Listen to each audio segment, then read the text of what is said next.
Bonjour chers frères en Christ, que la grâce, la paix et la miséricorde de notre Seigneur Jésus-Christ vous soit abondamment multiplié. Shalom et bienvenue dans cette nouvelle vidéo de 7 minutes de pain quotidien du 21 août 2026. Nous poursuivons notre lecture dans le livre des Actes des Apôtres chapitre 16.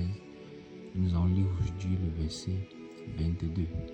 Nous avons vu dans la vidéo précédente que les hommes de la ville influents qui étaient des sorciers les Romains ont conduit les apôtres Paul et Silas, le prophète, devant les magistrats, disant qu'ils troublent la ville, tout simplement parce qu'ils étaient en train d'annoncer la bonne nouvelle de l'évangile. Et d'ailleurs, ils ne le faisaient pas de façon excessive, ou bien c'est pas ce qu'ils faisaient en premier lieu. En premier lieu, ils étaient juste à la recherche de ce Macédonien que le Seigneur a montré en vision à Paul pendant qu'ils étaient à Troas. Alors, pendant qu'ils étaient dans cette ville, toujours à la recherche, en cherchant la direction du Seigneur, il s'est trouvé que dans cette ville, il y avait cette servante-là, animée d'un esprit de Python, qui faisait de la divination. Et elle a dit quelque chose de correct, c'est-à-dire, ces hommes, c'est les serviteurs du Dieu très haut et qui vous annoncent la voie du salut. Ces choses, c'est ce qu'elle a dit était correct, mais cela n'était pas la vérité. Pourquoi? Parce que la vérité ne peut pas venir de la bouche de l'ennemi. Alors, qu'est-ce qui s'est passé? L'apôtre Paul a délivré cette servante-là, et vu qu'elle travaillait en fait pour des hommes, l'argent qu'elle gagnait à travers la divination, c'était eux en fait qui en profitaient. Ce sont donc ces hommes qui ont traîné l'apôtre Paul et Silas devant le magistrat. Et on a vu également qu'ils ont mis en avant l'identité tribale. C'est-à-dire, ils ont dit que ces hommes sont des juifs. Donc, déjà pour essayer de détourner en fait le jugement, bien le juge, la manière dont le magistrat allait exercer la justice, en voulant mettre en avant l'identité, car les magistrats devant lesquels il est conduit sont eux aussi romains. Je veux déjà dire, en fait, ne vous fiez pas trop sur le plan de la justice. Considérez d'abord que ce sont des étrangers. Et comme ils sont étrangers, alors on peut dire, vous n'allez pas, nous qui sommes en train de les accuser, qui sont romains, vous n'allez pas nous faire établir une justice au détriment de nous qui sommes romains. Vous voyez? Donc mettre en avant l'identité tribale pour pouvoir établir une justice. On a vu que ça, c'était le propre des hommes. Mais que Dieu ne fonctionne pas comme ça. Que Dieu ne fait point exception de personne, mais que dans quelconque nation, quiconque croit en lui, quiconque le craint, quiconque le sert avec piété, lui est agréable. N'est-ce pas ce que l'apôtre Pierre a dit dans Actes des Apôtres chapitre 10, quand il s'est retrouvé dans la maison de Corneille? Lui qui pourtant aussi avait beaucoup résisté à aller chez les païens, c'est-à-dire dans d'autres tribus, hors de la tribu d'Israël. Lui aussi, il a reçu l'enseignement. Là-bas, on a déjà vu ça depuis le chapitre 10, que le Seigneur ne fait pas exception de personne. Mais si tu crois, si tu le crains, alors tu lui es agréable. Alors avant de poursuivre, toi qui écoutes cette vidéo, est-ce que tu crains le Seigneur? Est-ce que tu crains le Seigneur? Même si tu es enfant de Dieu, est-ce que tu crains le Seigneur en n'étant pas dans les observations tribales? Est-ce que tu crains le Seigneur? Si tu n'es pas encore enfant de Dieu, est-ce que tu crains le Seigneur même déjà à la base? Si tu ne crains pas, c'est parce que tu n'as pas encore accepté. Alors, comment faire pour accepter le Seigneur Jésus-Christ comme Seigneur et Sauveur dans sa vie? En se repentant. Tu dois te repentir. Comme l'apôtre Pierre a dit dans le livre Actes des Apôtres chapitre 2, tu dois te repentir de ta vie passée, menée sans le Seigneur, car tu as marché et tu as été dans les œuvres mortes. Alors le Seigneur t'accorde la grâce, lorsque tu te repens, de venir à lui. Et tu viens à lui de façon sincère. Tu viens à lui de tout ton cœur. Tu viens à lui en reconnaissant qu'il est le roi des rois, le seul Dieu, celui-là qui vit et règne éternellement et qui est au-dessus de tout. Il a son royaume qui est en train d'établir, et une fois que tu l'acceptes donc comme Seigneur et Sauveur, toi également tu fais partie du royaume, de son royaume désormais. Tu es transporté du royaume des ténèbres à son royaume de lumière. Et ceci se passe donc par le changement de ton cœur, car son esprit vient habiter en toi et change ton paradigme complètement. Une fois que tu as fait ceci, fais-toi baptiser. Entre dans les eaux du baptême. Quand tu fais-toi baptiser, ça signifie que tu dois te faire immerger dans l'eau pour faire mourir l'ancienne nature, c'est-à-dire pour t'identifier à la mort du Seigneur Jésus-Christ et pouvoir marcher donc en nouveauté de vie. C'est ainsi que tu vas commencer maintenant à être conduit par son esprit pour pouvoir entrer dans la destinée que le Seigneur a pour toi. Car chaque homme qui vient sur la terre est destiné. Il nous faut choisir le chemin de la vie. Choisir dans le chemin de la vie. Alors, on revient à notre verset 21, le 22 plus précisément.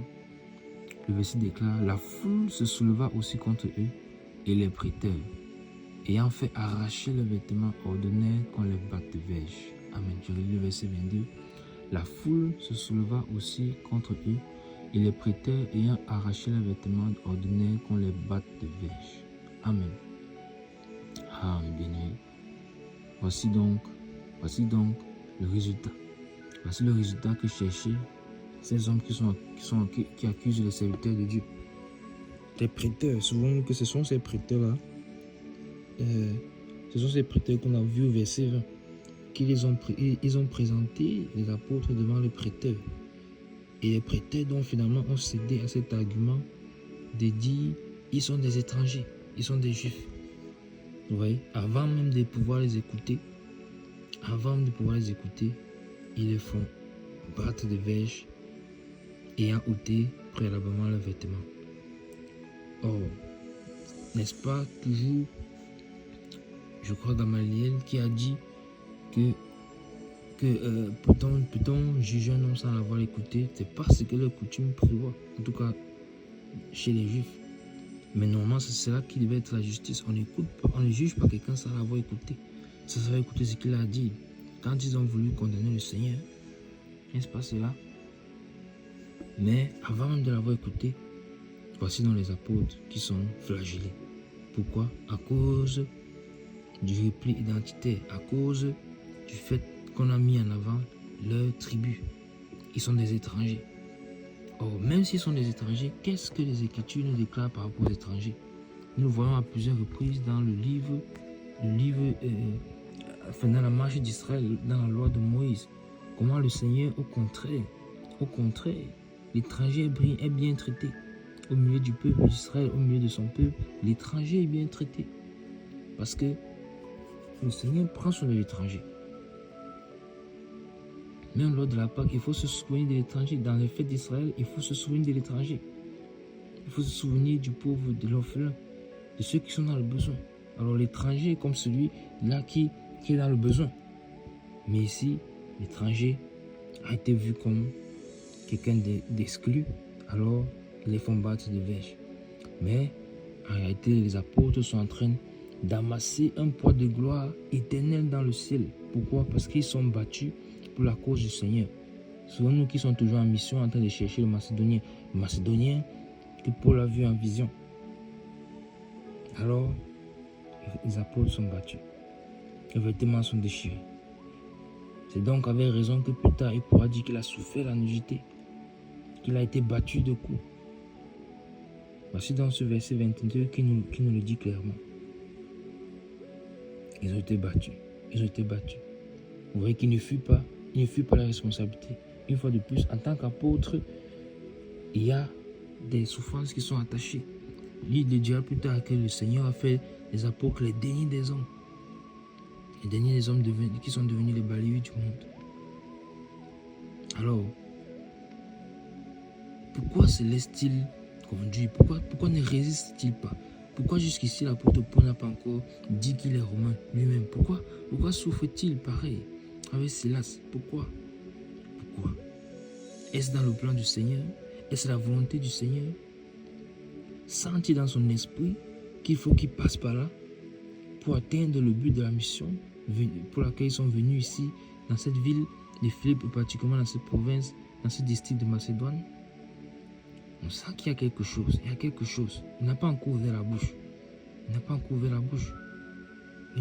la bouche. Comme le Seigneur, l'exemple encore, que lui-même n'a pas ouvert la bouche. Comme un brebis mené à la boucherie, il est resté muet, sans parler. Alors, l'apôtre, les apôtres, ils amassent un poids éternel de gloire parce qu'ils souffrent pour le Seigneur. On peut bien comprendre tous les écrits de l'apôtre Paul plus tard.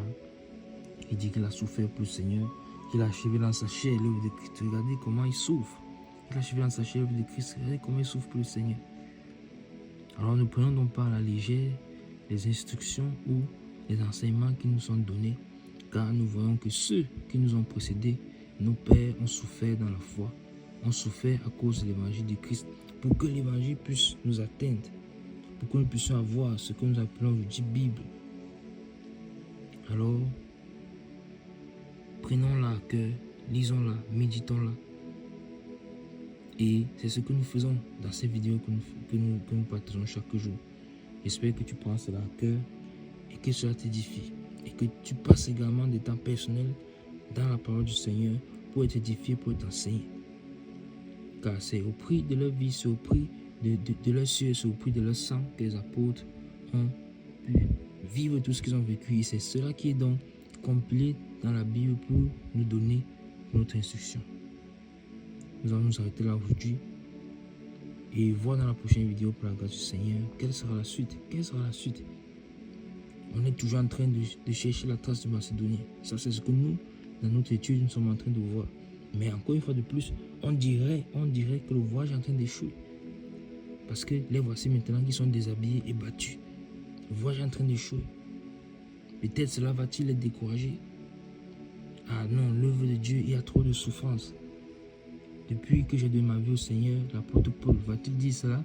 Depuis que je suis venu au Seigneur, je suis dans la souffrance. Quelle souffrance n'ai-je pas subi à Lystre, à Dèbe, à Icône, dans toutes ces contrées, à Lycaonie?